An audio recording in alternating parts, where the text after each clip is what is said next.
ចំពោះក្នុងការដាក់បណ្ដាសាជនដែលបំផ្លាញប្រាសាទគឺយើងសូត្រតែពេលបួងសួងទេប៉ុន្តែបើយើងគិតឲ្យដល់ណាចានៅពេលណាដែលបុគ្គលណាព្រះអង្គព្រះមហាក្សត្រអង្គណាមួយលោកកសាងប្រាសាទលោកតែងតែសរសេរពាក្យបណ្ដាសានោះដាក់តម្កល់នៅក្នុងប្រាសាទនឹងហើយស្រាប់អឺអ្នកលួចអ្នកបំផ្លាញ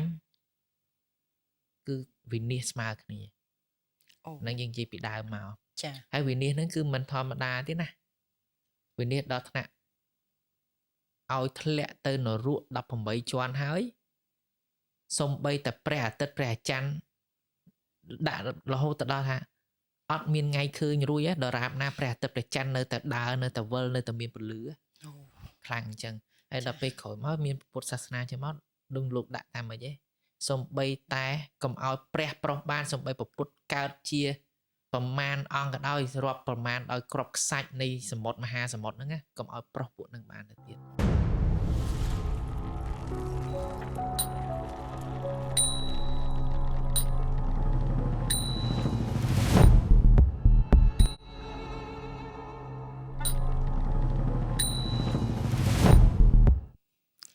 ជំរាបសួរបងប្អូនទស្សនិកជនស្វាគមន៍សាជាថ្មីមកកាន់ម្ចាស់កេ podcast ហើយភ្ញៀវកិត្តិយសពិសេសរបស់យើងនៅក្នុងសប្តាហ៍នេះនឹងមកបកស្រាយចម្ងល់អំពីពិធីបួងសួងសូមសេចក្តីសុខសេចក្តីចម្រើនជូនដល់វរៈកងទ័ពនៅជួរមុខ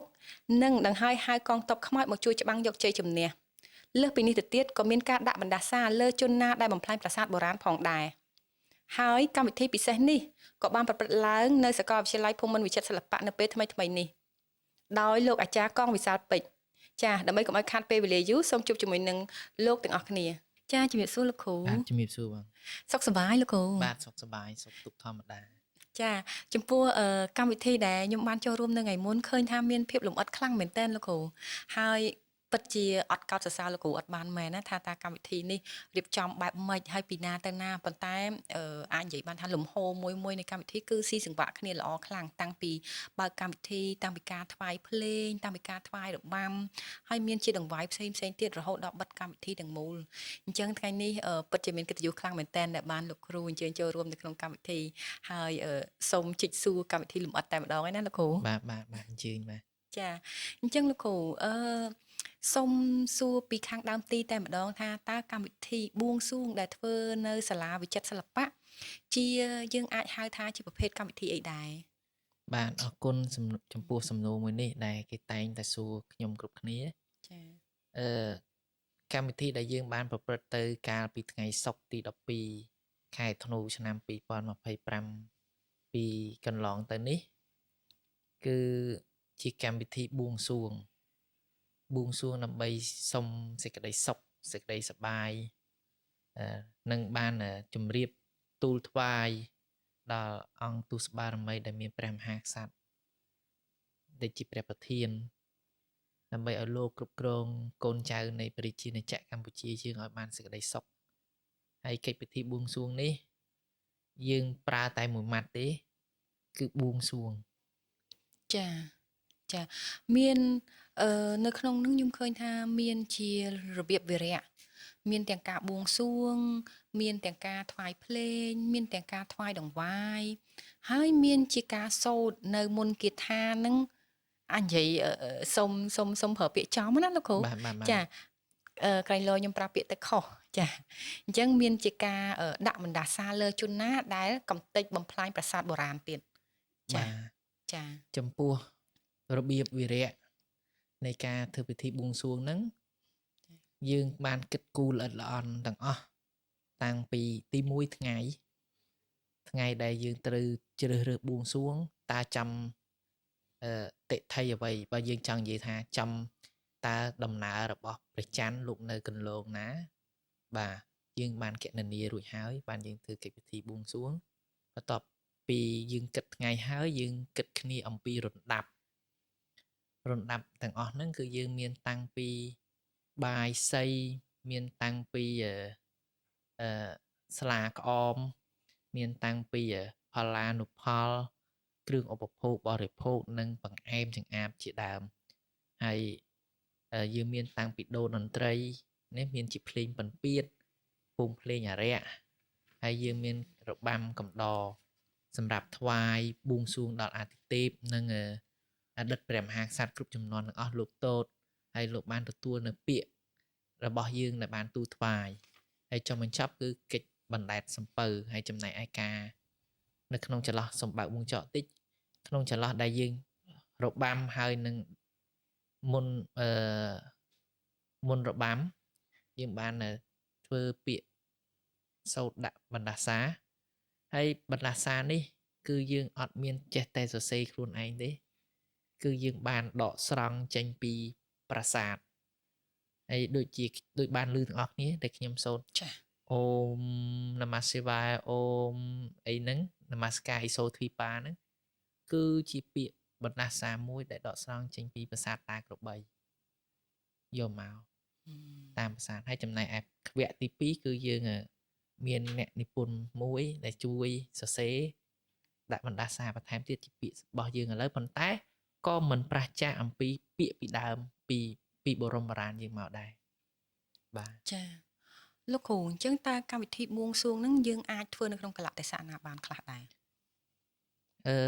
ខ្មែរយើងមានទម្លាប់មួយនៅពេលណាដែលប្រទេសជាតិមានចម្បាំងរាក់ជុលគឺយើងចាប់ដើមធ្វើកិច្ចបួងសួងកាលណាមនុស្សកាលណាភ័យតែងតែរកអីជំនួយអញ្ចឹង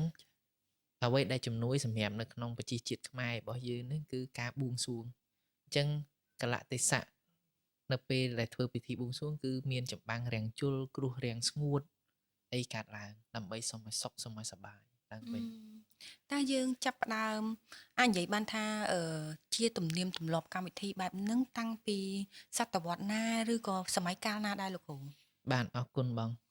កន្លែងនេះខ្ញុំសូមលើកពីមុនមកបន្តិចចា៎ខ្ញុំចង់លើកថាមុនប្រទេសកម្ពុជាយើងពីដើមមកមុននឹងពុទ្ធសាសនាចូលមុននឹងព្រហ្មញ្ញសាសនាចូលគឺយើងមានសាសនាមួយហើយគឺលទ្ធិព្រលឹងអញ្ចឹងក្រោយមកទៀតពេលដែលមានលទ្ធិព្រលឹងនឹងមកហើយបានយើងមានពុទ្ធសាសនាចូលមានព្រហ្មញ្ញសាសនាចូលបន្ទាប់មកបុរាណខ្មែរយើងក៏ច្បាច់សាសនាទាំង3ហ្នឹងបញ្ចូលគ្នាតែមួយក្នុងកិច្ចពិធីតែមួយបាទអញ្ចឹងមានន័យថាការបួងសួងនេះការយើងធ្វើកិច្ចពិធីនេះមិនមែនតែមួយសាសនាទេគឺ3សាសនាហើយមិនមែនត្រឹមតែមកយើងបច្ចុប្បន្ននេះយើងអាសាឃើញធ្វើទេគឺមានតាំងពីសតវត្សទី1មកគឺមានជាបន្តមករហូតចាលោកគ្រូខ្ញុំធ្លាប់បានឮសាស្ត្រាចារ្យផ្សេងទៀតគាត់មានមតិយោបល់លើសាសនាព្រលឹងដែរមុនពេលដែលយើងមានសាសនាព្រហ្មញ្ញសាសនានិងសាសនាព្រះពុទ្ធហើយនៅពេលនោះគឺអាចនិយាយបានថាដោយសារតែយើងមិនទាន់មានសាសនាផ្សេងហូរចូលយើងជឿជាក់លើសាសនាព្រលឹងនឹងអញ្ចឹងលោកគ្រូសម្រាប់លោកគ្រូផ្ទាល់តើលោកគ្រូមានយោបល់ឬក៏ទស្សនៈបែបណាដែរចំពោះសាសនាដែលយើងគ្រប់នៅពេលនោះហើយរហូតមកទល់បច្ចុប្បន្នហ្នឹងចំពោះមតិយោបល់របស់ខ្ញុំគឺសាសនាណាក៏ល្អឧទាហរណ៍តែក្នុងលទ្ធិព្រលឹងលោកអត់មានទៅធ្វើអីឲ្យខាតបង់ឯណាជាជំនួយផ្លូវចិត្តបាទដូចជាតង្វាយយកទៅថ្វាយបន់ស្រន់អរុក្ខអរិយអ្នកតាទឹកដីភ្លើងខ្យល់បុព្វបុរសទាំងអស់ហ្នឹងជាលទ្ធិព្រលឹងសួរថាទាំងអស់ហ្នឹងខាតទេអត់ខាតទេហើយជាការដឹងគុណទោះបីអស់លោកមិនបានដឹងឮក៏នៅមានទេវតាដែលថែរក្សាក្បែរនោះលោកដឹងឮលោកជួយពំនាំដំណឹងហ្នឹងទៅចា៎បាទហើយអញ្ចឹងលទ្ធិព្រលឹងនេះមានយូរហើយសូមអស់លោកកុំឲ្យចោលលទ្ធិព្រលឹងនេះចា៎ហើយខ្ញុំឃើញមួយឆ្នាំ2ឆ្នាំចុងក្រោយនេះសម្រាប់អ្នកចិត្តខាងរបស់យើងណាខ្ញុំសូមនិយាយផ្ទាល់តែម្ដងព្រោះខ្ញុំឃើញហ្នឹងគឺឃើញជាក់ស្ដែងមែនកាលពីមុនអ្នកចិត្តខាងរបស់យើងមិនសូវជាលេងរឿងប្រវត្តិសាស្ត្រពាក់ព័ន្ធជាមួយនឹងអាចនិយាយបានថារបៀបវិរៈលើមុនអាគមឬក៏លទ្ធិព្រលឹងអីច្រើននេះឬក៏លើយ័ន្តចាខ្ញុំសូមប្រើពាក្យចំតែម្ដងណាតែមួយឆ្នាំ2ឆ្នាំ3ឆ្នាំចុងក្រោយនេះគឺគេព្យាយាមផ្សព្វផ្សាយខ្លាំងមែនតើហើយរហូតដល់ថ្នាក់ថាមានអក្សរខ្លះគឺប្រើជាអក្សរបាលីដែលយើងឃើញនៅលើប្រាសាទរបស់យើងទៀតបាទចាអញ្ចឹងខ្ញុំឃើញថាសម្រាប់រូបខ្ញុំផ្ទាល់ខ្ញុំស្ដាយចា ជាមានអារម្មណ៍ថាស្ដាយយើងជាម្ចាស់គេយើងជាម្ចាស់សមិទ្ធផលប៉ុន្តែយើងមិនមែនជាអ្នកផ្សព្វផ្សាយចាហើយក៏យើងមិនមែនជាមិនទាន់បានថែរក្សាឬក៏ការពារឲ្យដិតដល់ទៅគេអាចយកទៅផ្សាយបានមុនណាចាសម្រាប់រូបខ្ញុំផ្ទាល់ក្នុងនាមជាកូនខ្មែរមួយរូបគឺខ្ញុំស្ដាយចាហើយសម្រាប់ទស្សនៈផ្ទាល់ខ្លួនវិញខ្ញុំគិតថាទោះបីជាជំនឿក៏ដោយទស្សនៈឬក៏សាសនាណាមួយចាដោយលោកគ្រូជំរាបជូនមិញអញ្ចឹងគឺសុទ្ធតែមានផលវិជ្ជមាននិងផលអវិជ្ជមានរៀងៗខ្លួន បាទ ប៉ុន្តែអ្វីដែលយើងអាចធ្វើបាននោះគឺសម័យជនដែលគាត់មានជំនឿលើសាសនាឬក៏របៀបវិរៈបែបនោះគាត់នឹងត្រូវមានអាចនិយាយបានថាគាត់ត្រូវមានការស្វែងយល់ដោយខ្លួនឯងថាតើការធ្វើគឺអាចជួយអីដល់ខ្លួនឯងបានខ្លះចាជាក់ស្ដែងខ្ញុំឃើញថាពិតជាអាចជួយដល់ផ្លូវចិត្តបានច្រើនមែនលោកគ្រូបើទោះបីយើងនិយាយប្រើពាក្យថាអាគមសមយោលោកគ្រូចាអាគមសមយោអញ្ចឹងអីដែលខ្ញុំនិយាយនៅទីនេះគឺមិនមែនមានន័យថាជំរុញឲ្យបងប្អូនជឿលើជំនឿណាមួយដែលខ្វះការពិចារណាឯងប៉ុន្តែនៅពេលដែលយើងធ្វើកិច្ចអីណាមួយហើយអារម្មណ៍យើងគឺស្រស់ស្រាយហើយស្រឡះខ្លួនចានេះហើយដែលខ្មែរយើងតែងតែថាពេលមានអាសន្នរកព្រះជួយទោះបីជាកលៈទេសៈណាក៏ដោយទៅទីកន្លែងណាក៏ដោយខ្មែរយើងមិនដែលភ្លេចទេការបន់ស្រន់បើទោះបីជាមានសាសនាខុសគ្នាក៏ដោយប៉ុន្តែឲ្យតែឈាមរួមជាសាសជាជាតិខ្មែរគឺទៅណាក៏មិនដែលភ្លេចដែរតែមិនថាការបន់ស្រន់បួងសួងនេះវាពេលខ្លះយើងគិតថាវាមិនបានឲ្យផលអីសម្រាប់ទៅជួយឲ្យថ្កុំថ្កើងមែនប៉ុន្តែវាជួយសុខភាពផ្លូវចិត្តយើងបានស្រាក់ស្រានដូចបងមានប្រសាសន៍មិញពិតជាត្រឹមត្រូវចាអញ្ចឹងលោកគ្រូក្នុងកម្មវិធីទាំងមូលខ្ញុំឃើញថារបៀបវិរៈគឺមានច្រើនហើយមានការចូលរួមច្រើនហើយអញ្ចឹងបើសិនជាយើងចង់រើសទីតាំងណាមួយសម្រាប់ធ្វើតែយើងអាចរើសតាមដែលយើងចង់បានឬក៏ត្រូវតែប្រកាន់ទីតាំងណាមួយជាក់លាក់ហ្មងអរគុណបងនៅក្នុងពេលនេះបញ្ជាក់ដែរថាយើងបើសិនជាបច្ចុប្បន្នណាយើងនិយាយពីបច្ចុប្បន្នពីដើមយើងធ្វើទៅតាមភូមិស្រុកឧទាហរណ៍ថាមានខ្ទមអ្នកតាឬមានជាទីកន្លែងណាស័ក្តិសិទ្ធិឬក៏ប្រាសាទកន្លែងណាប្រាសាទដែលយើងគិតថាជាស័ក្តិសិទ្ធិនោះគឺយើងធ្វើទៅតាមតំបន់នោះប៉ុន្តែជាក់ស្ដែងដូចយើងនៅភ្នំពេញពិធីបួងសួងយើងបានគិតគ្នាឲ្យស្រេចថាយើងអាចធ្វើកន្លែងណាបានទីតាំងកន្លែងណាដែលអាចឲ្យមានភ្ញៀវអាចមានអ្នកចូលរួមបានច្រើនអញ្ចឹងគឺយើងជ្រើសរើសយកទីតាំងសាលាដោយសារសាលាមានទីតាំងធំសម្រាប់ឲ្យភ្ញៀវចូលរួមច្រើនទាំងជាតិនិងអន្តរជាតិមានការចូលរួមពីសំណាក់មហាជនទូទៅហើយងាយស្រួលក្នុងការផ្សព្វផ្សាយអញ្ចឹងបញ្ជាក់បកមកវិញក្នុងការជ្រើសរើសធ្វើកិច្ចពិធីបួងសួងគឺយើងអាចធ្វើទៅទីតាមកន្លែងស័ក្តិសិទ្ធិកន្លែងណាដែលយើងយល់ថាជាកន្លែងស័ក្តិសិទ្ធិគួរគោរពបូជាយើងគួរធ្វើនៅកម្មវិធីទាំងអស់នោះចាស់មិនជាបញ្ហាទេចាអញ្ចឹងមួយទៀតឃើញដែលលោកគ្រូជំរាបជូនពីខាងដើមមិញសម្រាប់ការធ្វើពិធីបួងសួងគឺយើងមិនមែនចេះតែធ្វើទេយើងត្រូវរើសដេញពលាអញ្ចឹងការដេញពលាគួររើសយកពលាបែបម៉េចដែលហៅថាពលាដែលល្អលោកគ្រូអរគុណក្នុងពេលវេលានេះចង់បញ្ជាក់ថាទី1នៅក្នុងក្បួនយើងបានសរសេរអំពីថ្ងៃអណ្ដែតថ្ងៃលិចថ្ងៃអណ្ដែតថ្ងៃកណ្ដាលតែយើងគួរបានថ្ងៃណាទី1យើងមើលអានឹងសិនទី2យើងត្រូវមើលតិថីហ្នឹងគឺយើងចង់និយាយពីដំណើរផ្កាយដំណើររបស់ព្រះច័ន្ទលោកកណនីទៅចំលេខណាតិថីខ្លះចំពេជ្ឈឃាតយើងអាចធ្វើបានទេតិថីខ្លះចំតលិនទូតិថីខ្លះចំមហន្តនោតិថីខ្លះចំសាមណោអញ្ចឹងត្រូវមើលតិថីទាំងអស់ហ្នឹងតើតិថីណាដែលអាចធ្វើបានឧទាហរណ៍ដូចយើងថ្ងៃ12យើងចំមហន្តនោរឹកគឺជាថ្ងៃដែលសម្រាប់កិច្ចបួងសួងថ្នាក់ជាតិបានល្អប្រសើរហើយនឹងទេវតាឲ្យរឹកនឹងថ្ងៃទេវតាឲ្យរឹកខ្នើតរនោចហ្នឹងចាបាទមើលនឹងហើយបានយើងអាចសម្រេចគ្នាថាធ្វើចាំថ្ងៃនោះចុះពេលវេលាវិញមិនដែរលោកគ្រូពេលថ្ងៃពេលយប់ឬក៏មិនដែរអរគុណកន្លែងនេះមានមតិចម្រោមគ្នាច្រើនណាស់ជាមួយក្រុមការងារ ហើយខ្ញុំបានសិក្សាពីព្រឹទ្ធាចារ្យចាស់ៗមកដែលលោកធ្លាប់ធ្វើការបម្រើនៅព្រះបរមរាជវាំងបានដឹងពីលោកក្នុងករណីដែលសង្គ្រាមរាំងជលខ្លាំងកិច្ចពិធីបួងសួងមានតែព្រះបរមរាជវាំងទេលោកបំពេញកិច្ចនៅពេលព្រឹកឬក៏ពេលរសៀលតែភាគច្រើនគឺលោកបំពេញនៅពេលព្រឹកចាតែចំពោះយើងខាងក្រៅដើម្បីឲ្យមានមហិទ្ធិឫទ្ធិកាន់តែខ្លាំងទៀតមានអានុភាពកាន់តែច្រើនទៀតគឺលោកសុំឲ្យបំពេញនៅពេលយប់ការបំពេញពេលយប់ទី1មានមនុស្សចូលរួមបានច្រើនដោយសារសម្រាប់ពីការងារចាទី2បើយើងនិយាយពីផ្លូវក្នុងវិញយប់យើងថ្ងៃគេ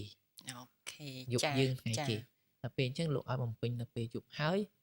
ពេលយប់ជាពេលដែលគោចរនៃពួកអមនុស្សទាំងឡាយលោកតែងតែចេញរស់ស៊ីហើយបានទទួលពាក្យនោះនឹងបានផ្សព្វផ្សាយរហ័សនេះយើងនិយាយពីជំនឿប៉ុន្តែលោកបានអះអាងបញ្ជាក់ឲ្យថារាល់ពិធីបួងសួងនៃចម្បាំងរាំងជលត្រូវធ្វើពេលយប់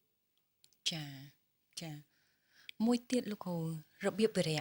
តើយើងគួរចាប់ផ្ដើមពីអីទៅមុនហើយបន្ទាប់មកគួរធ្វើអីឬក៏ត្រូវតែធ្វើទាំងអស់បែបម៉េចលោកគ្រូរបៀបវិរៈទី1ក្រោយពីរៀបគ្រឿងលង្វាយសក្ការៈបូជាហើយយើងត្រូវរងចាំពេលដល់ពេលហើយយើងត្រូវមើលគណៈអធិបតីមុននឹងបូជាទៀនធូបយើងត្រូវធ្វើពិធីគោរពទង់ជាតិព្រោះជាតិសាសន៍មិនថាយើងមិនថាគេត្រូវតែស្គាល់ជាតិជាធំអញ្ចឹងយើងគោរពភ្លេងជាតិយើងគោរពភ្លេងពងសាវតាខ្មែរនិងគោរពវិញ្ញាណក្ខន្ធដាច់ខាតគឺត្រូវតែគោរពវិញ្ញាណក្ខន្ធព្រោះជាការដឹងគុណចំពោះវីរៈកងទ័ពទាំងអស់ដែលអស់លោកបានពលីសាច់ស្រស់ឈាមស្រស់ដើម្បីជាតិមាតុភូមិយើងពេលដែលធ្វើកិច្ចកម្មវិធីនោះហើយបានយើងសុំគណៈអធិបតីលោកឡើងបូជាទានធូបថ្វាយបួងសួងហើយគឺយើងចាប់ផ្ដើមប្រកាសបទនៃពិធីតែម្ដងចាចុះដង្វាយវិញតើយើងត្រូវរៀបដង្វាយបែបម៉េចដែរលោកគ្រូបាទក្នុងការដង្វាយគឺយើងមានស្លាធម៌មានបាយសីតាមជាន់ថ្នាក់តាមលទ្ធភាពដែលយើងអាចធ្វើទៅបានផ្លែផល្លានុផលផ្លែឈើវិញគឺយើងរៀបទៅតាមលទ្ធភាពដែលអាចធ្វើទៅបានបាទហើយបង្អែមចង្អាបក្បាលជ្រូកមាន់ស្ងោរទៅតាមលទ្ធភាពដែលយើងអាចធ្វើបានទាំងអស់មិនកំណត់មិនបញ្ជាមិនបញ្ជាក់ថាទៅប្រពន្ធនេះប៉ុណ្ណេះនោះទេអត់ទេចាតាមពិតទំនៀមទម្លាប់ជំនឿរបស់យើងក៏មានបញ្ជាក់អំពីលទ្ធភាពគឺមិនកំណត់ថាអូគាត់ត្រូវតែធ្វើ7ថ្នាក់5ថ្នាក់3ថ្នាក់ឬក៏ផ្លែឈើប្រហែលមុខដែរចា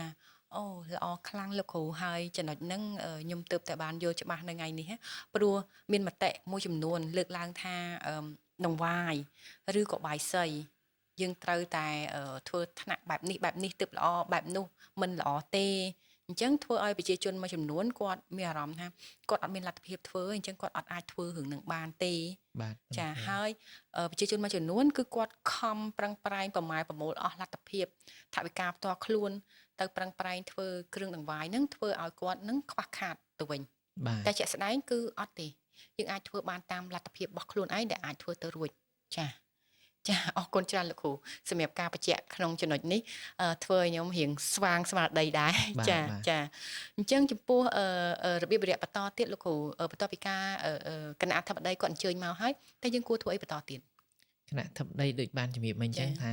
សុំបកក្រោយបន្តិចចាថាក្រោយពីរៀបគ្រឿងដង្វាយទាំងអស់មានស្លាធម៌បាយសីគ្រឿងដង្វាយទាំងអស់มันអាចដាក់និយាយពីកម្រាលគឺយើងត្រូវប្រើកណាត់សសុទ្ធមិនអាចប្រើកណាត់ពណ៌ដាច់ខាតនេះគឺជាក្បួនសសុទ្ធពីបុរាណមកគឺលោកឲ្យប្រើលើកណាត់សបន្ទាប់ពីគណៈអធិបតីលោកអញ្ជើញមកហើយគ្រប់វិញ្ញាណក្ខន្ធអីចប់គ្រប់ភ្លេងជាតិគ្រប់វិញ្ញាណក្ខន្ធចាប់ហើយគឺយើងអញ្ជើញគណៈអធិបតីថ្វាយទៀនធូបមានន័យថាអុជទៀនអុជធូបការភ្ញីថ្វាយអស់ហើយបានយើងជាអាចារ្យនេះយើងចាប់ផ្ដើមប្រកាសកម្មវិធីសូត្រជាពាក្យអញ្ជើញពីពាក្យគោរពអញ្ជើញឲ្យលោកខ្សែផ្សោយអីចឹងបន្តទៅទៀតលោកគ្រូអាចសុំមកឃ្លាបានទេពីការអញ្ជើញហ្នឹងតើយើងគួរអញ្ជើញបែបម៉េចបាទពាក្យទាំងអស់នេះខ្ញុំបានដកស្រង់ចេញពីក្នុងពិធីក្រុងពលីរបស់ក្រសួងធម្មការនិងសាសនានៃប្រជាជាតិកម្ពុជារបស់យើងហើយគឺ ចប់ពីយើងប្រកាសអ្នកមោតាសៈអីហើយយើងពុទ្ធរតនំអីអស់ហើយយើងសាក់គេហើយគឺយើងចាប់ដើមសូត្រ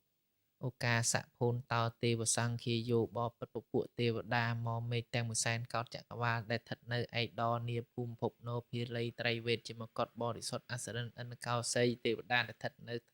ក្នុងឋានចាតុមហារាជការតាវតឹងសាយាមីអីនឹងជាដើមយើងប្រកាសតាមហូតចឹងទៅ ចាចប់សពគ្រប់ហើយទើបឈានចូលដល់កម្មវិធីអីបន្តទៀតដែរលោកគ្រូ បាទពេលដែលយើងចប់យើងហៅម្ដងមួយវគ្គទី1វគ្គអីយើងថ្វាយបទអីទី2វគ្គអីថ្វាយបទអីហើយអស់ហើយយើងថ្វាយកាយាក្នុងកិច្ចថ្វាយកាយាបើចំពោះកិច្ចបួងសួងពីសង្គមដើមគឺគេបាចលាជគេមិនជាទៅលើកបើចំពោះព្រះមហាក្សត្រគេត្រូវតម្រូវឲ្យអ្នករបាំទាំងអស់កាន់គ្រឿងដង្វាយនឹងរាំថ្វាយហើយដល់ចំពោះយើងដើម្បីឲ្យកម្មវិធីរលូនគឺគេថ្វាយលាជដោយយកលាជធ្វើជាកសិនសាក់សីឲ្យលោកបតលថាគ្រឿងដង្វាយនេះដែលលោកបានខ្សែផ្សោយហើយថ្វាយលាជហើយគឺយើងចាប់ផ្ដើមថ្វាយរបាំសម្រាប់លោកយាងតូតកំសាន្ត លោកគ្រូបើសិនជាកលេចទៅមើលការថ្វាយភ្លេងខ្ញុំឃើញថានៅថ្ងៃពិធីភ្លេងមានច្រើនបែបច្រើនយ៉ាងមែនតើ បាទ អញ្ចឹងតើភ្លេងនីមួយៗមានអត្ថន័យបែបម៉េចខ្លះទៅលោកគ្រូ បាទភ្លេងនីមួយៗអត្ថន័យផ្សេងគ្នាចំពោះភ្លេងពិណពាទ្យ ចា ភ្លេងពិណពាទ្យគឺយើងសម្រាប់លេងកំដរថ្វាយអាទិទេព ចំណែកឯវង់ភ្លេងអារក្សយើងលេងសម្រាប់កំដរទេវតាដែលថែអាសាតាមស្រុកតាមភូមិដែលនិយាយរួមទៅគឺវង់ភ្លេងអារក្សកើតមុនគេបំផុតគឺសម្រាប់បំរើលទ្ធិពលឹងតែម្ដងភ្លេងអារក្សនេះហើយចំណែកវង់ភ្លេងមហោរីគឺជាការកំដររូងដើម្បីឲ្យពិរោះរំដំណែងណងបាទហើយចំណែកភ្លេងពិណពាទ្យនីមួយភ្លេងពិណពាទ្យដែលសម្រាប់យកមកគោរពនៅក្នុងពិធីបួងសួងក៏ដូចជាភ្លេងពិណពាទ្យដែលបំរើការនៅក្នុងពិធីសំពះគ្រូល្ខោនត្រូវយកមកប្រើប្រាស់ទាំងអស់គឺចំនួន33បទ អូអញ្ចឹងកម្មវិធីមួយហ្នឹងគឺត្រូវតែលេងទាំង33បទហ្មងលោកគ្រូ មិនទេបងគឺយើងត្រូវជ្រើសរើសភ្លេងក្នុង33បទហ្នឹងយកមកបំរើការ អូ យើ ចា ងមិនអាចប្រះចាកខុសពីនឹងទេបាទមិនអាចប្រះចាកទេព្រោះភ្លេងទាំង33បទមានអត្ថន័យគ្រប់គ្រាន់តាំងពីចំណងជើងសាច់ឃ្លានៃបាក់ភ្លេងគឺគ្រប់គ្រាន់សម្រាប់ទេវៈទាំងអស់អញ្ចឹងយើងត្រូវដកស្រង់ចេញមកឧទាហរណ៍រឿងមួយពេលដែលយើងថ្វាយទៀនធូបយើងប្រកាសភ្លេងសាធុការភ្លេងសាធុការនេះគឺជាភ្លេងមួយដែលសុំពរជ័យសេចក្តីសុខចម្រើនពីទេវៈ ចា បន្ទាប់មកយើងមានភ្លេងដែលសំពះគ្រូធំដែលយើងចំណាំថាភ្លេងត្រាស់គ្រូធំភ្លេងនេះគឺសម្រាប់ដាស់តើនឲ្យសម្ដេចព្រះគូcủaព្រះអង្គលោកជួយភ្លេងពញាដើរសម្រាប់លោកធ្វើដំណើរយាងពីវិមានរបស់លោកមកកាន់ឋានរបស់យើងក៏ពិតមានអត្ថន័យដូចភ្លេងគូភ្ជាប់ពាក្យ ចា ដែលគេហៅថាកំម៉ាន់ណា ចា មកពីពាក្យកំមន់ណាកំមន់បានន័យថាទង្វើនឹងពាក្យព្រះបាសកនីពាក្យស្អីច្រើនទៀតបាទពិតអត្ថន័យគឺគ្រប់គ្រាន់ ចាអឺបានទទួលស្ដាប់លោកគ្រូបកស្រាយមិញហើយមានអារម្មណ៍ថាខ្ញុំនឹកដល់សម័យពេលដែលខ្ញុំនៅក្នុងកម្មវិធីលោកគ្រូព្រោះខ្ញុំមានអារម្មណ៍ខុសគ្នាពេលដែលខាងក្រុមភ្លេងគាត់លេងភ្លេងខុសគ្នាដែរដូចពេលគាត់លេងភ្លេងពិណពាទ្យទៅអារម្មណ៍យើងវាបែបផ្សេងហើយដល់ពេលលេងភ្លេងអារក្សគាត់មានបន្តទៀតគាត់មានស្រ័យបន្តស្រ័យអីរៀងឆើតបន្តិចគួរឲ្យខ្លាចបន្តិចគួរឲ្យព្រឺសបល់បន្តិចចាហើយតាមពិតអត្តន័យគឺអាចនិយាយបានថាភ្លេងមួយក៏មានអត្តន័យមានរសជាតិមានបែបផែនរបស់ខ្លួនឯងដែរចាហើយកាន់តែស្ដាប់ទៅកាន់តែទទួលយល់ថាអរិយធម៌វប្បធម៌យើងជំនឿទំនៀមទម្លាប់របស់យើងអស្ចារ្យខ្លាំងមែនទែនហើយសម្បូរបែបមែនទែនលោកគ្រូចាសម្បូរបែបខ្លាំងចាហើយដូចលោកគ្រូមានភាសាមិញតកតងនឹងលាជដែលខ្ញុំខ្លួនឯងផ្ទាល់ខ្ញុំឃើញតែការប្រើប្រាស់លេខនេះក្នុងកម្មវិធីបុណ្យសពចាខ្ញុំឃើញតែក្នុងកម្មវិធីបុណ្យសពឯងប៉ុន្តែជាក់ស្ដែងការប្រើប្រាស់លេខក៏មានអត្ថន័យរបស់ខ្លួនឯងដែរចាអញ្ចឹងអាចមាននៅក្នុងកម្មវិធីអីផ្សេងទៀតចាអូ ថ្ងៃនេះកាន់តែច្បាស់ណាលោកគ្រូ បាទ ចាចុះលោកគ្រូពាក់ព័ន្ធជាមួយនឹងការរាំថ្វាយវិញតើយើងគួររាំបទអីខ្លះឬក៏គួររាំបែបម៉េចព្រោះខ្ញុំឃើញនៅតាមភូមិស្រុកឬក៏តាមបណ្ដាខេត្តមួយចំនួនក៏គាត់មានការរាំថ្វាយដែរប៉ុន្តែការរាំថ្វាយហ្នឹងគឺអឺជាលក្ខណៈថាដូចជាមិនឃើញក្បួនខ្នាតអីច្បាស់លាស់ណាលោកគ្រូចាអញ្ចឹងចង់បញ្ជាក់លោកគ្រូឡើងនឹងដែរថាតើយើងគួរធ្វើបែបម៉េចដែរ បាទអរគុណកន្លែងនេះ ចា អឺខ្លាចនិយាយទៅប៉ះពាល់អីដល់ ចា គេផ្សេងទៀតណា ចា មិនសុំទោសទុកជាមុន ចា ក្បួនខ្នាតរបស់យើងចំពោះអ្នកដែលរបាំអ្នកដែលសាលាអ្នកដែលវាងតែម្ដងគឺលោកថ្វាយរបាំសម្រាប់អាទិទេពទី1គឺរបាំតាយ៉ែបួងសួងដែលយើងបានឃើញពីដើមកម្មវិធីអញ្ចឹង ចា គឺបួងសួងដោយយកនារីរបាំដែលជាទេវទាសីជាស្រីបំរើសម្រាប់ថ្វាយអាទិទេពយកមករាំថ្វាយជាអ្នកនាំសារទៅតបមកយើងមានរបាំដាវសម្រាប់បួងសួងពេលសង្គ្រាម ចា របាំនឹងគេហៅរបាំទាហានចាស់ របាំទាហានចាស់ហ្នឹងគឺតាំងពីបរមរានមកតាំងពីគ្រូចាស់ចាស់មកដែលខ្ញុំបានទទួលស្គាល់ហើយលោកបានបង្រៀនខ្ញុំលោកថារាល់កិច្ចពិធីបួងសួងពេលមានសង្គ្រាមរាំងជលគឺអត់ដែលចោលទេរបាំរាំដាវនេះយកមកបួងសួងបន្ទាប់មករបាំទុនសោងនេះសោងហ្នឹងគឺដាក់មានព្រាហ្មណ៍ម្នាក់ដើរក្នុងព្រៃឃើញទុនសោងលេងអីចឹងទៅគាត់មកធ្វើត្រាប់តាមបង្កើតបានជារបាំហើយអ្នកដើរព្រៃដូចដឹងស្រាប់ហើយថាវាមានដំណំអីឃើញស្អីខ្លះទាំងអស់នោះសុទ្ធតែជាតំណាងលទ្ធិបលឹងរបាំទុនសោងតបមកយើងឃើញមានថ្លែងសរនេះដើម្បីបង្ក្រាបសត្រូវ ចា ចំណែកឯទៅតាមភូមិស្រុកវិញយើងសង្កេតឃើញថាអស់លោកស្នងលោកស្នងលោកចូលទៅកំសាន្តហរតីចូលទៅបញ្ចេញឥទ្ធិឫទ្ធិឥទ្ធិពលរបស់លោកដើម្បីបង្ក្រាបសត្រូវអញ្ចឹងក្នុងការឃើញយើងឃើញថារំក្បួនខ្នាតរបស់សាលាហើយនឹងពួកអស់លោកនោះគឺមានលក្ខណៈខុសគ្នាបាទអញ្ចឹងយើងបែងចែកដាច់ពីគ្នា ចា បាទ ចាអញ្ចឹងបន្ទាប់ពីការរាំថ្វាយហើយតើនឹងបន្តបែបម៉េចទៀតដែរលោកគ្រូ បន្ទាប់ពីចប់កិច្ច ចា៎ មាត់រំថ្វាយហើយយើងជាយន្តោដើម្បីផ្ដល់សេរីសួស្តីទាំងផ្លូវក្នុងនិងផ្លូវក្រៅហើយយើងផ្សព្វផ្សាយមេត្តាចិត្តមនុស្សយើងខ្លាំងនឹងមេត្តាចិត្តសង្គ្រាមរងាប់ក៏ដោយមេត្តាចិត្តអញ្ចឹងចាប់កិច្ចពិធីហើយយើងរងាប់ដោយមេត្តាចិត្ត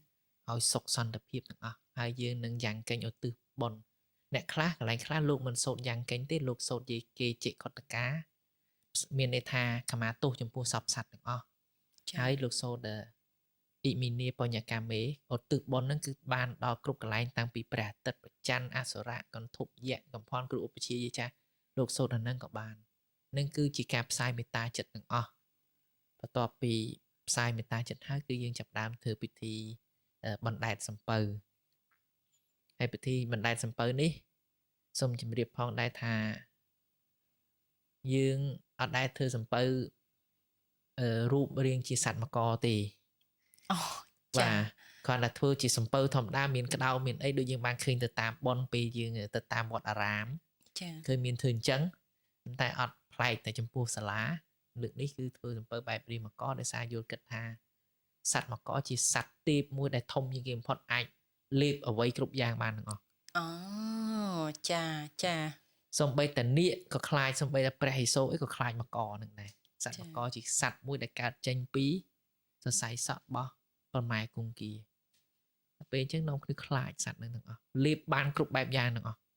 ជាសត្វមួយដែលខ្លាំងអញ្ចឹងនឹកឃើញមកនឹងហើយបានបងប្អូនផ្នែកសូនរូបបងប្អូនផ្នែកស្ថាបត្យកម្មលោកជួយធ្វើរូបមកចំណែកឯសំពៅដែលរូបមកនោះឯងក្នុងសំពៅយើងមានបាយសីសម្រាប់ដាក់ទៅក្នុងនោះជាការដឹងគុណហើយនឹងស្បៀងអាហារមានជាក្របធញ្ញជាតិមានសណ្ដែកអង្ករស្រូវពោតល្ងអីហ្នឹងបញ្ចូលទៅក្នុងហ្នឹងជាស្បៀងអាហារស្បៀងរបស់មនុស្សយើងហូបអីយើងដាក់ក្នុងហ្នឹងហើយបានយើងដាក់រូបចម្បើងចូលតំណាងឲ្យតបផ្លូវក្នុងហើយយើងគ្រប់យន់ពីលើយន់នោះជាយន់សម្រាប់ការពារជាយន់មហាឧត្តការពារដាវលំពេងក្របលំសេវគ្រប់បែបយ៉ាងដើម្បីបើយើងនិយាយទៅគឺថាយើងការពារតបផ្លូវក្នុងមិនការពារតបផ្លូវខាងក្រៅនឹងដូចគ្នាអញ្ចឹង ចាអញ្ចឹងក្របធញ្ញជាតិដែលយើងដាក់ចូលនៅក្នុងទូក តើយើងសំពៅចាអធិស្ឋានសំពៅតើគួរដាក់ប្រមាណប្រភេទដែរលោកគ្រូ បើជាទូទៅក្របធញ្ញជាតិទាំងអស់នោះយើងដាក់7ប្រភេទ ចា មានអង្ករមានស្រូវមានល្ងនេះល្ងសល្ងខ្មៅសណ្តែកខៀវសណ្តែកខំសណ្តែកបាយចឹងទាំងអស់7ប្រភេទ ដូចជាអាចនឹងប្រហាក់ប្រហែលពេលគេធ្វើពិធីច្រត់ព្រះនង្គ័ល បាទ ចា ជាស្បៀងអាហារ ចា ពោះមនុស្សយើងមានទឹកហើយមានក្របធញ្ញជាតិតែ7នោះហើយបានអាចរស់នៅលើផែនដីនេះបានចឹងយើងដាក់ហ្នឹងជាស្បៀងសម្រាប់អស់លោក ចាហើយឃើញលក្ខណៈពិសេសមួយទៀតនៃការបណ្ដាច់សំពៅខ្ញុំធ្លាប់បានឃើញពិធីបួងសួងហ្នឹងនៅខាងមុខប្រាសាទអង្គរវត្តដែរលោកគ្រូ បាទ ចាអញ្ចឹងកាលនោះគឺយើងអត់មានសូត្រដាក់បណ្ដាសាទេប៉ុន្តែលើកនេះគឺយើងមានអញ្ចឹងការសូត្របន្ថែមបែបនេះតើអាចជួយអីដល់យើងខ្លះដែរ ការសូត្រនេះវាជួយជំរុញផ្លូវចិត្តយើងឲ្យកាន់តែរឹងមាំ ចា អានេះយើងនិយាយតាមវិទ្យាសាស្ត្រ ចា គឺធ្វើឲ្យផ្លូវចិត្តយើងរឹងមាំចំណែកនិយាយខាងមនោគមគឺជួយមានន័យថាបន្ទាបបន្ថោកទៅលើដៃគូនៃសត្រូវឲ្យឃើញទៅខ្លាចព្រោះមនុស្សពេលខ្លះឃើញហើយខ្លាចវិញអានេះហើយដើម្បីបំបាក់គេនិយាយថាបំបាក់ស្មារតីរបស់សត្រូវយើងនិយាយឲ្យខ្លីចេះសួរស្ដាប់ ចិត្តសាស្ត្រ ចិត្តសាស្ត្រនិយាយទៅក្បួនពិធីរបស់ខ្មែរទាំងអស់គឺចិត្តសាស្ត្រទាំងស្រុងអត់មានអ្វីដែលខុសពីចិត្តសាស្ត្រ តាមពិតស្ញាយសរសើរបុព្វបុរសយើងលោកគ្រូស្ញាយសរសើរមែនតើរាល់ទំនៀមទម្លាប់រាល់ការកសាងប្រាសាទគឺសុទ្ធតែបូករួមទាំងចិត្តសាស្ត្រវិទ្យាសាស្ត្រក្បួនហោរានៅក្នុងនឹងបញ្ចូលគ្នាទាំងអស់ បាទ ហើយឲ្យមើលទៅមានលក្ខណៈថាដូចលោកគ្រូមានប្រសាសន៍មិញគឺធញ្ញជាតិ7មុខចាយើងមើលទៅយើងសម្បូរបែបហ្នឹងលោកគ្រូចាអត់ខ្វះអីហូប បាទអត់ខ្វះ ចា ចាហើយអញ្ចឹងលោកគ្រូអាចសុំលោកគ្រូសូត្របន្តិចបានទេតកតងនឹងក្បួនលើជនដែលបំផ្លាញប្រាសាទហ្នឹងតើយើងគួរសូត្រពីណាទៅណាឬក៏យើងគួរសូត្រពេលណាអញ្ចឹងសុំសួរលោកគ្រូមុនសិនថាតើយើងគួរសូត្រពេលណា ចំពោះក្នុងការដាក់បណ្ដាសាជនដែលបំផ្លាញប្រាសាទគឺយើងសូត្រតែពេលបួងសួងទេប៉ុន្តែបើយើងគិតឲ្យដល់ណា ចា នៅពេលណាដែលបុគ្គលណាព្រះអង្គព្រះមហាក្សត្រអង្គណាមួយលោកកសាងប្រាសាទលោកតែងតែសរសេរពាក្យបណ្ដាសានោះដាក់តម្កល់នៅក្នុងប្រាសាទនឹងហើយស្រេចអ្នកលួចអ្នកបំផ្លាញគឺវិនិច្ឆ័យស្មើគ្នា អូ នឹងយើងនិយាយពីដើមមក ចា ហើយវិនិច្ឆ័យហ្នឹងគឺមិនធម្មតាទេណាវិនិច្ឆ័យដល់ថ្នាក់ឲ្យធ្លាក់ទៅនរក18ជាន់ហើយសំបីតែព្រះអាទិត្យព្រះអាច័ន្ទដាក់រហូតទៅដល់ថាអត់មានថ្ងៃឃើញរួចដរាបណាព្រះអាទិត្យព្រះច័ន្ទនៅតែដើរនៅតែវិលនៅតែមានពលឺ អូ ខ្លាំងអញ្ចឹងហើយដល់ពេលក្រោយមកមានពុទ្ធសាសនាចេញមកដឹងលោកដាក់តាមម៉េចទេសំបីតែកុំឲ្យព្រះប្រុសបានសំបីពុទ្ធកើតជាប្រមាណអង្គក៏ដោយរាប់ប្រមាណដោយក្របខ្សាច់នៃសមុទ្រមហាសមុទ្រហ្នឹងណាកុំឲ្យប្រុសពួកហ្នឹងបានទៅទៀត អូចាធ្ងន់ខ្លាំងមែនតើណាលោកគ្រូធ្ងន់ខ្លាំងហើយអញ្ចឹងបានន័យថាលើសពីភាពអស្ចារ្យនៃការកសាងប្រាសាទបុព្វបុរសយើងក៏រៀបចំក្បួនខ្នាតតម្កល់រក្សាទុកនៅក្នុងប្រាសាទដែរសម្រាប់អ្នកណាក៏ដោយចាជនណាក៏ដោយដែលបំផ្លាញប្រាសាទចាអញ្ចឹងហើយបានជាមានមតិមួយចំនួនគាត់លើកឡើងថានៅក្នុងប្រាសាទយើងមានរឿងអាត់កំបាំងច្រើនមែនតើ បាទ ចាអានកំបាំងច្រើនអត់ទាន់បកស្រាយបាន ហើយលោកគ្រូអញ្ចឹងសូមអនុញ្ញាតលោកគ្រូសូត្រមួយ clear បានទេលោកគ្រូ សុំសម្រាញបន្តិចចឹងណា ចា ខ្ញុំដកស្រង់ចេញពីក្នុងប្រាសាទ ចា តាកបីបន្តិចចា ចា ដរាបណាព្រះនរាយណ៍នៅតែមានដៃ8ដរាបណាព្រះព្រំដែលនៅមានប្រកេះ4ដរាបណាព្រះឥសូរនៅតែមានព្រះនេត្រ3ជនណាដែលបំផ្លាញប្រាសាទពេលស្លាប់ទៅត្រូវធ្លាក់ទៅក្នុងបញ្ចនរកទាំង5ដោយរងទុក្ខវេទនាគ្មានថ្ងៃដែលអាចងើបរួចទោះរហូតទៅដល់ដែលព្រះអាទិត្យនិងព្រះច័ន្ទរលាយផុតពីផែនដី អូ អូធ្ងន់ណាស់ ចា បាទហើយនៅក្នុង clear មួយដែលខ្ញុំពោលដាក់បណ្ដាសាចុងក្រោយគេដែលខ្ញុំនិយាយជាពាក្យរាយគឺ clear នឹងស្ថិតនៅក្នុងប្រាសាទតាកបីសុទ្ធទាំងស្រុងបាទហើយ ជា បណ្ដាសាតង់ទី1ដែលខ្ញុំដាក់មកហ្នឹងក៏ស្ថិតនៅក្នុងប្រាសាទតាកបីដែរអូម៉ាក់អូ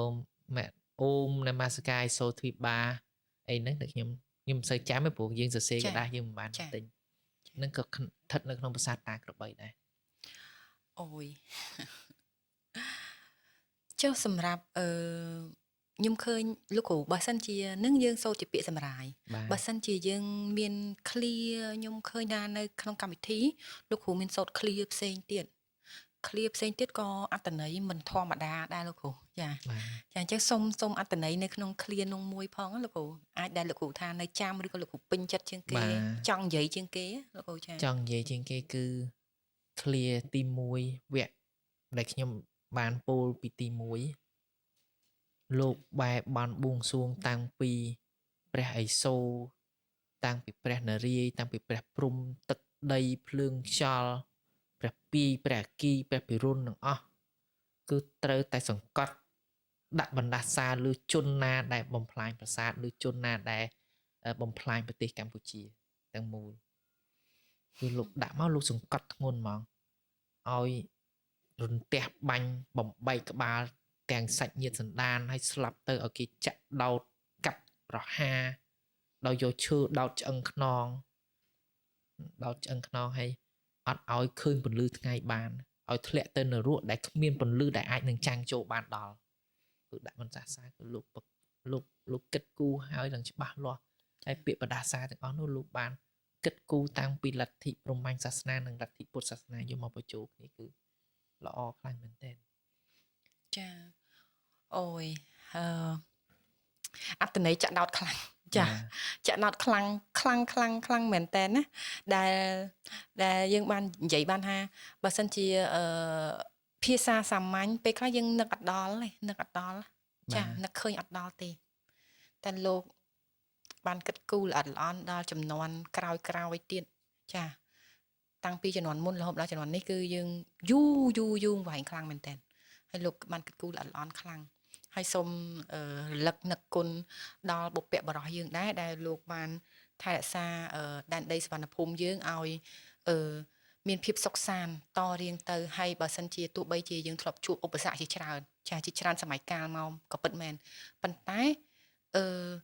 ដែនដីសវណ្ណភូមិគឺនៅតែជាទឹកដីមួយដែលគេចង់បានបាទចាហើយ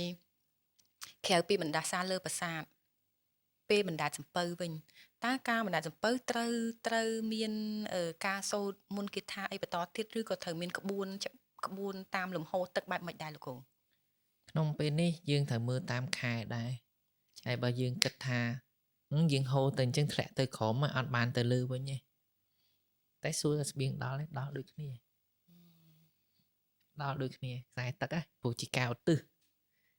ប៉ុន្តែខ្ញុំចង់បញ្ជាក់បកមកវិញបន្តិចពេលដែលហែសំពៅនេះយើងត្រូវរៀបចំក្បួនហែឲ្យបានត្រឹមត្រូវទី1គឺអាចារ្យនៃកិច្ចពិធីទៅបើកមុខសុំផ្លូវគេកុំឲ្យអមនុស្សមកបាំងទី2គឺគងតំណាងឲ្យដាស់ព្រលឹងឲ្យដាស់ផ្លូវថាពេលនេះសំពៅកំពុងតែធ្វើដំណើរហើយបន្ទាប់មកបានភ្លេងឲ្យបានពួករបាំឲ្យគណៈអធិបតីដែលលោកមានបណ្ដាស័ក្តិធំហើយបានសំពៅហើយបានបជារាជយើងក្រោយជាប្រជាជនគឺលោកឲ្យយកសាសនាជាតិសាសនាព្រះមហាក្សត្រវប្បធម៌យកទៅដាក់ខាងមុខដើម្បីនាំសំពៅនឹងទៅហើយប្រជាជនគឺតាមខាងក្រោយគឺអត្តន័យរបស់លោកមានន័យថាប្រជាជនទាំងអស់ត្រូវជ្រកក្រោមត្រូវដើរតាមលំនាំជាតិសាសនាព្រះមហាក្សត្រថ្នាក់ដឹកនាំទាំងអស់ចាអស្ចារ្យខ្លាំងមែនតើសូម្បីតែក្បួនដង្ហែក៏អស្ចារ្យដែរលោកគ្រូបាទចាហើយបន្ទាប់មកទៀតមានអីលំអិតបន្ថែមលោកគ្រូសូមអញ្ជើញដល់ពេលយើងទៅដល់ទីលានដែលត្រូវបញ្ចុះយើងត្រូវឃើញខ្ញុំធ្វើកិច្ចមួយគឺកិច្ចកម្មាទោសយើងប្រើភាសាកម្មាទោសសូមអនុញ្ញាតកន្លែងទី1ម្ចាស់ទឹកម្ចាស់ដីទី2ទេវតាដែលថែសារទន្លេប្រម៉ែគង្គីដើម្បីសូមអនុញ្ញាតលោកបើកផ្លូវ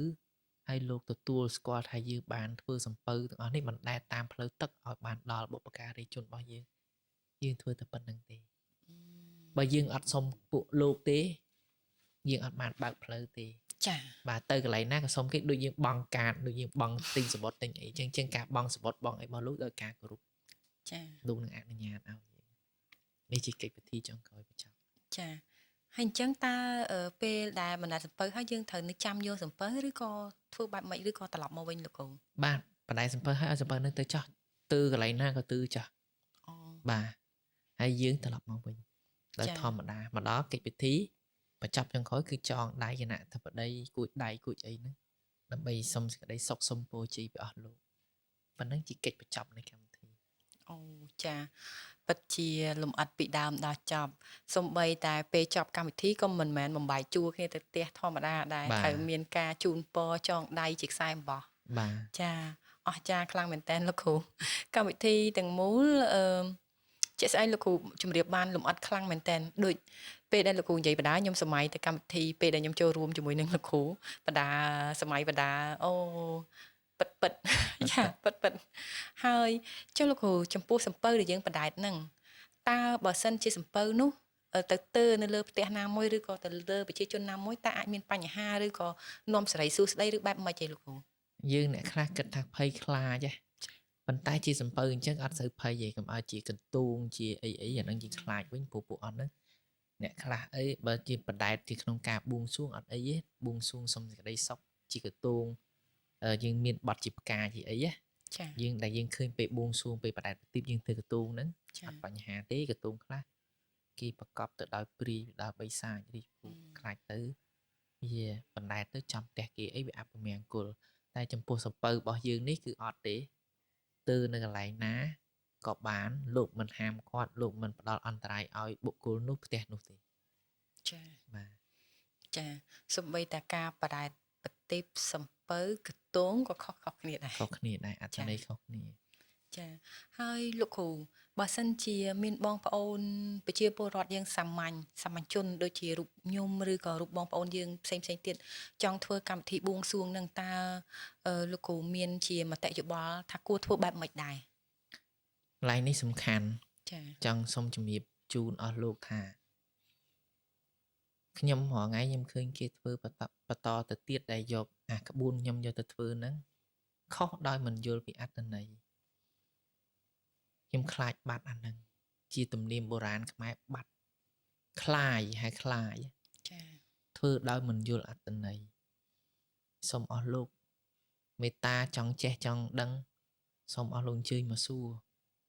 មករៀនបន្ថែមពីខ្ញុំឬក៏ព្រឹទ្ធាចារ្យចាស់ហើយសូមអស់លោកដែលតាមផ្ទះបើសិនជាចង់ពិធីបួងសួងលោកត្រូវគិតគូរពីថ្ងៃពីឆ្នាំខ្លួនឯងបើសិនជាធ្វើនៅផ្ទះណាឆ្នាំខ្លួនឯងធ្វើបានថ្ងៃណាក្នុងខែហ្នឹងឥឡូវឧទាហរណ៍ថាខែហ្នឹងយើងចង់ធ្វើតែធ្វើបានក្នុងថ្ងៃណាដែលល្អសម្រាប់ខ្លួនឯងផងយើងមិនមែនចេះតែធ្វើទេជួនកាលធ្វើល្អជាតិប៉ុន្តែខ្លួនឯងទៅជាធ្លាក់ក៏មានយើងសូមឲ្យលោកផងប្រយ័ត្នរឿងហ្នឹងធ្វើធ្វើម៉េចឲ្យល្អទាំងខ្លួនឯងកាលណាល្អខ្លួនឯងជាតិក៏ហិតកាន់តែល្អបន្ថែមទៀតយើងចូលរួមមិននឹងហើយយើងធ្វើអ្វីទៅតាមលទ្ធភាពរបស់យើងរៀបចំទុកដាក់ទៅតាមលទ្ធភាពអ្វីដែលសមរម្យរបស់ខ្លួនឯងដែលគិតថាយល់ថាខ្លួនឯងធ្វើប៉ុណ្ណឹងត្រូវបានហើយសមរម្យហើយអាហ្នឹងហើយជាកិច្ចមង្គលរបស់យើងមង្គលត្រឹមតែយើងហើយមង្គលដល់ជាតិទៀតចាបាទអញ្ចឹងធ្វើអីឲ្យលោកគិតទី1ថ្ងៃទី2គឺដង្វាយសក្ការៈបូជាថ្វាយហ្នឹងគឺទៅតាមលទ្ធភាពហើយគិតថាខ្លួនឯងថ្វាយអីសមរម្យលទ្ធភាពខ្លួនឯងធ្វើបានហើយក្នុងការដាក់យើងត្រូវគិតថាឥឡូវខ្ញុំសែនតបតើខ្ញុំគួរដាក់ក្នុងផ្ទះឬក្រៅផ្ទះកន្លែងហ្នឹងហើយតាមក្បួនតម្រារឿងការសែនតបគេមិនដាក់ទេក្នុងផ្ទះគេត្រូវដាក់ក្រៅផ្ទះសែនពីយប់ម៉ោង6ចាប់ពីម៉ោង6ល្ងាចទៅយើងចាប់តាមសែនទៅហើយគេមិនដាក់គៀកនឹងទ្វារផ្ទះទៀតគេដាក់ទៅដល់ទៅខ្នល់ទៅទៀតគឺមិនអញ្ចាំខ្នល់គេតបមកគេបញ្ជូនទៅតែម្ដងនឹងចំពោះការបួងសួងសែនតបយើងនិយាយសែនតបទៅចោះចាហើយចំណាយការបួងសួងដើម្បីសុំសេចក្តីសុខ យើងតាមផ្ទះយើងរៀបចំទៅតាមអ្វីដែលខ្លួនឯងគិតទៅតាមសក្ការៈបូជាមានអាសនៈគ្រូបាត់ជាយមានកន្លែងពុទ្ធបដិមាអាសនៈពុទ្ធបដិមាទេវរូបអីហ្នឹងយើងបូជាថ្វាយយើងថាទាំងវាយទាំងអស់នេះសូមឧទ្ទិសដល់អស់លោកក៏បានដល់ដូចគ្នាដែរយើងមិនចាំបាច់ទៅសែនទៅដល់ខាងក្រៅផងក៏បាន ចា បាទ ចាមានអត្ថន័យល្អលោកគ្រូចាអត្ថន័យល្អខ្លាំងមែនតើហើយបើសិនជាអឺតាមក្បួនតើគាត់អាចជួយបងប្អូនប្រជាពលរដ្ឋជនសាមញ្ញតើគាត់គួរតែដេញពលាឬក៏អឺគិតថាពេលវេលាណាស័ក្តិសមសម្រាប់គាត់គួរតែរើសខ្លួនឯងឬក៏ពឹងពាក់លោកអាចារ្យឬក៏បែបមិនដែរលោកគ្រូ អាហ្នឹងយើងត្រូវសួរអស់លោកព្រឹទ្ធាចារ្យចាស់ៗដែលលោកចេះក្បួនលោករើសថ្ងៃជូនយើង ចា បើយើងចេះរើសខ្លួនឯងក៏យើងរើសទៅ ហើយបើមួយទៀតឥឡូវប្រតិទិនរបស់យើងល្អទាំងអស់លោកមានបញ្ជាក់អំពីថ្ងៃល្អថ្ងៃអីហ៎ចឹងយើងថ្ងៃណាល្អយើងជ្រើសរើសយកថ្ងៃហ្នឹងទៅក៏បានដែរ ចា បាទ អញ្ចឹងបានន័យថាបើសិនជាបងប្អូននៅឆ្ងាយទីដាច់ស្រយាលឬក៏បងប្អូនពុំមានលទ្ធភាពប៉ុន្តែបងប្អូនចង់ធ្វើពិធីបួងសួងឬក៏សែនដល់ទ័ពជួយនឹករលឹកដល់គុណបុព្វបុរសយើងនិងបងប្អូនវរៈកងទ័ពដែលបានបូជាសាច់ស្រស់ឈាមស្រស់ជូនដល់ជាតិមាតុភូមិយើងគឺបងប្អូនអាចធ្វើបានតាមរយៈការមើលប្រតិទិនចាមើលប្រតិទិនព្រោះឥឡូវប្រតិទិនយើងគឺអាចមើលឃើញថ្ងៃណាថ្ងៃល្អថ្ងៃណាថ្ងៃមិនល្អចាប៉ុន្តែដើម្បីឲ្យកាន់តែច្បាស់ហើយមានក្បួនខ្នាតត្រឹមត្រូវបងប្អូនអាចទៅជួបលោកអាចារ្យដែលគាត់មានវិជ្ជាជីវៈនិងដឹងក្បួនខ្នាតដើម្បីដេញពលាជូន បាទ ចាហើយនឹងជាកិច្ចបញ្ចប់នៃកម្មវិធីខ្ញុំក៏សូមអរគុណលោកគ្រូចាសម្រាប់ការពេលវេលាដ៏មានតម្លៃសម្រាប់ការចូលរួមក្នុងថ្ងៃនេះហើយចង់សូមជាមតិយោបល់ចុងក្រោយពីលោកគ្រូដែរថាបើសិនជាក្នុងករណីដែលមានបងប្អូនគាត់ចង់រៀនក្បួនខ្នាតបែបនេះតើគាត់ធ្វើបែបគួរធ្វើបែបម៉េចណាលោកគ្រូ បាទអរគុណបងសំណួរល្អមែនតើដែលខ្ញុំចង់ដាស់តឿនដល់អ្នកដែលចង់រៀនហើយសាធុជនប្រុសស្រីខ្ញុំឃើញរៀនច្រើនតែយើងធ្វើមិនត្រូវក្បួនយើងចង់រៀនក្នុងការចង់សិក្សាក្បួនយើងចង់ចេះពីអីមួយឧទាហរណ៍តែក្បួនបុរាណខ្ញុំលើកតែក្បួនបុរាណចាយើងទៅជួបគាត់ជួបលោកព្រឹទ្ធាចារ្យចាស់យើងមានរណ្ដាប់គេហៅថាខណ្ឌ5ហ្នឹងណាមានទៀន5ធូប5បារី5មលូ5ស្លា5ផ្កា5ដាក់ជើងពៀនទៅដល់ថ្វាយអង្គមគាត់លើកជូនគាត់សុំការរៀនឲ្យមានឧបជាខ្មែរយើងហៅថាឧបជាណា ចា ឲ្យមានរៀនត្រឹមត្រូវគ្រប់ក្បួនគ្រប់របៀនទាំងអស់កុំឲ្យកន្លងគ្រូបាត់ជាយយើងទៅសុំទៅលោកចាប់ផ្ដើមបរៀនណាលោកអនុញ្ញាតមានន័យថាមេត្តាគ្រូគាត់មានណាមានយើងរៀនទៅយើងយកក្បួនទៅប្រើប្រាស់ទៀតវាកាន់តែល្អប្រសើរយើងច្បាស់លាស់ក្នុងក្បួនយើងធ្វើអីកុំឲ្យគេថាចេះអត់គ្រូ ចា កុំឲ្យគេពោលមកអញ្ចឹងវាអត់សមណា ចា អញ្ចឹងយើងធ្វើអីយើងមានគ្រូ ចា បាទ ចុះសម្រាប់សភៅដែលជាក្បួនខ្នាតវិញតើខាងសាលាមានបោះពុម្ពឯលោកគ្រូ បាទចំពោះសភៅមានច្រើនណាបង ចា សភៅយើងឃើញណាក្បួនរបស់អាយដាមអឹមបូរិមដែលលោកជាអ្នកសរសេរប្រតិទិនរាល់ថ្ងៃនេះ ចា របស់អាយដាមប៊ុនវិស្នា ចា របស់លោកគ្រូថមីចាថមីណនវ៉ាន់ច័ន្ទសារ៉ែនរបស់ថមីចារបស់លោកគ្រូផ្សេងទៀតខ្ញុំឃើញថាមានសភៅជាច្រើនដែលខ្ញុំទៅស្រាវជ្រាវមកមានសភៅតម្រាមានស្អីហ្នឹងក្នុងហ្នឹងមានទាំងអស់យើងយកមកហើយយើងមានហើយតែដែលវាសំខាន់ចង់ច្បាស់ទៀតយើងជូនគ្រូមានន័យថាដូចប្រាប់អញ្ចឹងថាលើកខណ្ឌជូនគ្រូឲ្យលោកបញ្យលកលឹះបន្តិចក្នុងការស្វែងយល់ពីក្បួនទាំងអស់នោះបាទ នៅតែនិយាយពាក្យដដែលថាខ្មែរយើងគឺសម្បូរបែប បាទ ចាសម្បូរបែបមែនតើហើយធ្វើឲ្យកូនចៅជំនាន់ក្រោយដូចជារូបខ្ញុំក្តីមានអារម្មណ៍ថាមានមោទនភាពខ្លាំងចំពោះជាតិហើយកាន់តែមានកម្លាំងស្មារតីសម្រាប់រួបរวมគ្នាប្រយុទ្ធប្រឆាំងក្នុងគ្រាដ៏លំបាកនេះ បាទ ចាអញ្ចឹងសម្រាប់បងប្អូនទស្សនិកជនបើសិនជាចូលចិត្តតាមដានកម្មវិធីpodcast ម្ចាស់គេសូមជួយ like និង share ជាកម្លាំងចិត្តដើម្បីឲ្យក្រុមការងារបង្កើតអេពីសូតកាន់តែល្អៗទៅមុខទៀតហើយបើសិនជាបងប្អូនពេញចិត្តឬក៏ចូលចិត្តប្រធានបទណាមួយដែលខាងក្រុមការងារមិនទាន់លើកឡើងបងប្អូនអាច comment នៅខាងក្រោមវីដេអូនីមួយៗបានចានៅពេលនេះpodcast ម្ចាស់គេក៏ឈានដល់ពេល ដល់ទីបញ្ចប់ទៅហើយសូមអរគុណសូមជម្រាបលា